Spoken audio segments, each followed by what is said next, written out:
Hello everyone and welcome to my new video. This is Ninja Gaiden, the arcade game. Now this is considerably different from the Ninja Gaiden games that I would imagine most people are more familiar with, as in the one that was on the NES and the subsequent ones that have come out on the more modern day consoles. But that's not to say that this doesn't share a considerable amount in common with them. For starters, it's absolutely rock hard difficult, and yeah, it's tough. You're going to spend a lot of your time on your backside. Your ninja is also quite flexible. He has a lot of ability, some nice kicks, punches and throws and so on and so forth. And he can also jump onto things as well, like, you know, he can, if I can ever pull off the move correctly, he can actually go, you know, climb up to the top levels. He can jump off things, like swing off the lamppost thing that you can see there. So he has a, you know, a few nods to where the series was going to end up, but it still is a tremendously difficult game. I used to play this a reasonable amount in the arcades. It was another one of those that on my way to school it sort of appeared in the arcade at the bus station on the way to school, and it did a run there, and I quite enjoyed playing it. But I think Ninja Gaiden is quite an acquired taste, usually down to the fact that it is one of the more difficult games out there, and that's something that, you know, it does get some stick for, you know, but that's part of the game. I mean, you know, the series is quite uncompromising, and, you know, making an easy Ninja Gaiden game would just be, well, it would be a great sin for Ninja Gaiden fans. Certainly, in my opinion, it would be a great sin as well. But I quite like this. I like the graphics. I'm actually playing this again on the Nintendo Wii Virtual Console thing, and this came as part of one of those special seasons that they have, and it wasn't cheap, but I felt it was worth it, you know, because, as I say, this isn't really the Ninja Gaiden that a lot of people actually think of when you say Ninja Gaiden. A lot of people will think of the NES version, which is, you know, considerably different to this. But I think this is worth mentioning. It is worthwhile checking out. As I say, it is exceptionally difficult, but it's I think it's a pretty damn lovely game to look at. I like when your ninja walks along there, he's sort of like looking out side to side, looking out for the bad guys, but they're right in front of him.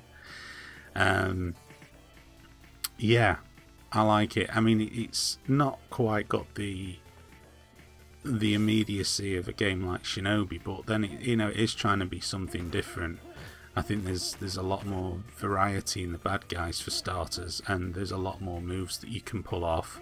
And the bad guys too, I mean, there's a lot more moves that they can pull off as well. I don't get the picture there. That looks to me a bit like a 1940s woman and a 1980s guy. That looks a bit strange. But yeah, I mean, this is a very faithful recreation as I can remember it. I'm pretty sure it's as near as damn it to arcade perfect as you can get. I seem to recall this was actually translated to the 8-bit home computer formats. I've got a feeling I actually had this on the Commodore 64, but I could be mistaken. It may have gone under a different name, but if it didn't, I'm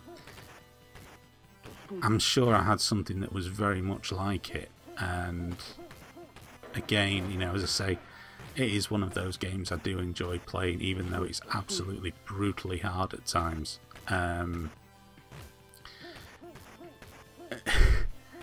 I laugh sometimes, and I think that just would these type of games actually be tolerated today in terms of being too difficult?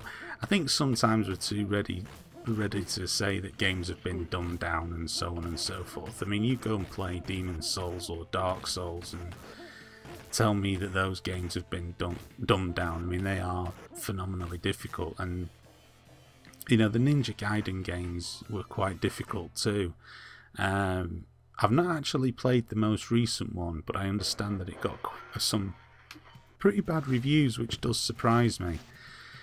Now, this is a bit that really annoys the hell out of me. Now, I'm assuming that a skilled player would somehow be able to jump up onto that sign, but as I'm completely inept, I can't get up there, and I'm taking that jumping up on the sign would avoid moments of being hit by the traffic. Yeah, don't ask me why I just jumped straight back into the path of the vehicles there. That was just pretty stupid. It lost far too much life there, getting across that road. I'm pretty certain that you could just jump across the signs, the lights that you can see in front of the signs. I'm pretty certain of that. But yeah, it's a damn good game, and it's well worth checking out. Again, I mean, there's not really an awful lot else I can say about it. It is what it is. It's not, as I say, it's not one of the cheapest games on the Wii, on the download arcade, but if you like beat-em-ups and if you're a Ninja Gaiden fan or a completionist, then you really do need to check it out. I'd be kind of interested to learn what the history is and correlation is between this and the NES version. That'd be quite interesting to find out. But anyway, that's it for this video. Thank you very much for watching, and stay tuned for my channel for more to come.